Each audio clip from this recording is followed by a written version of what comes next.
Stephen A., does this prove he shouldn't have fought the suspension in the first place like you originally argued?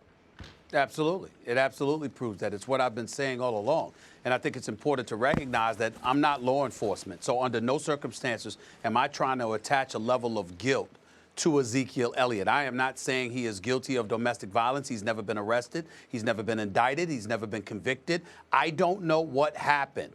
But when you know that on July 17th, 19th, and 21st of 2016, you found yourself in 5 separate incidences with your girlfriend involving domestic violence, and you've witnessed how the league fought so diligently to get at Tom Brady, the star of the league, the face of the NFL, who also happens to be white, okay? And you went after him to make sure that he served 4 games for deflated footballs. You know that they were going to be relentless in making sure that they exacted and exercised whatever power granted to them under the collective bargaining agreement to ensure that you served whatever penalty they deemed necessary. So if you're Ezekiel Elliott, knowing that this was coming down the pike, he wants to sit up there and proclaim, recently his innocence, which I was very proud of him for doing, by the way, because I hadn't heard him come out that vehemently, publicly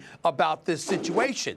But the bottom line is clear. You could have done that from day one and acknowledged that that this isn't the court of law. This is the court of the National Football League. I'm not going to prison.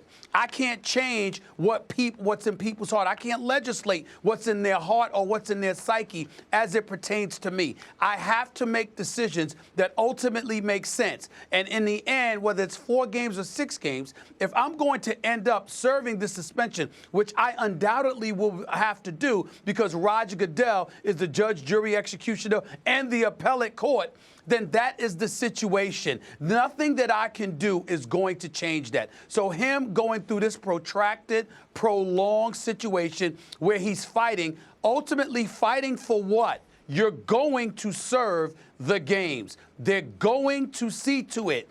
Better early than late. And oh, by the way, your name would not have been in the news for all of this nonsense all of these months. You would have just been coming back probably, if not a week or 2 earlier. We'd be talking about you playing football and talking about the Dallas Cowboys as a football team as opposed to Ezekiel Elliott and whether or not he's committed domestic violence. He put himself in this situation by fighting a futile battle, which is what I've been saying all along and what I will continue to say, because he's going to serve these games.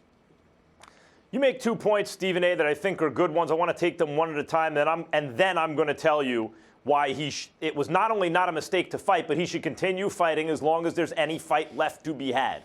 Number one, You make the stupid tax argument, basically. He should at least pay a stupid tax. If there are 5 different incidents, then whether or not you're doing anything, something's going on there that you should extricate yourself from. He didn't do that, and this is a stupid tax. I have no response to that. That's a very good argument, and maybe he should pay a stupid tax for that.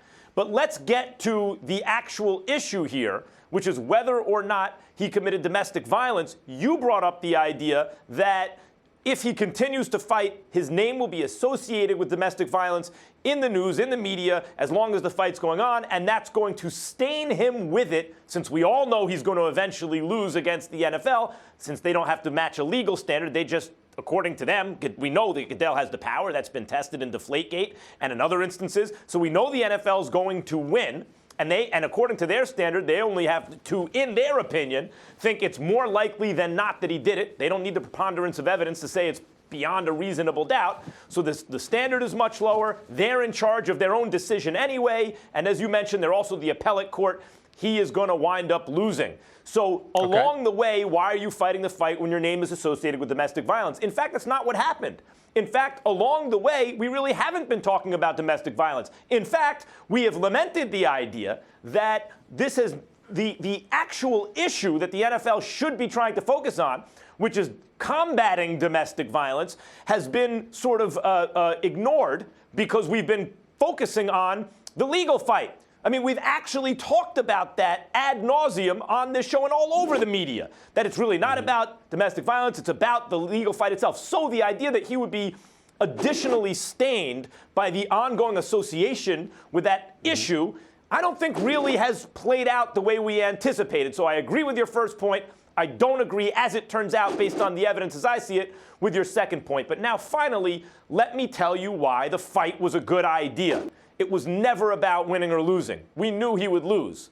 But if you're Ezekiel Elliott, and I've always said, and so have you, and so has Molly, and so has most who have discussed this issue, if he didn't do it, if he did it, he should have taken his punishment and thanked his lucky stars he got off that easy. But if he didn't do it, then he needs to defend his name, his reputation. It's the most important thing a person has, you could argue. In fact, many have, and I will here. What is more important than your reputation?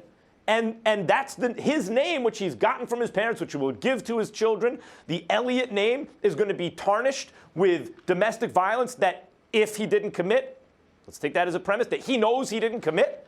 No, that can't happen. He has to at least fight all the way until the bitter end so people can see, no, he didn't roll over. He didn't compromise on that. He has his integrity. Well, and Stephen A., if he didn't do it, then he may view the NFL as a bully here. And what do you do with a bully? Do you not fight the bully simply because you're going to lose? Is that what we teach the kids? No, you stand up to the bully. Win or lose, there is victory in the standing up to it. And that's what he has done.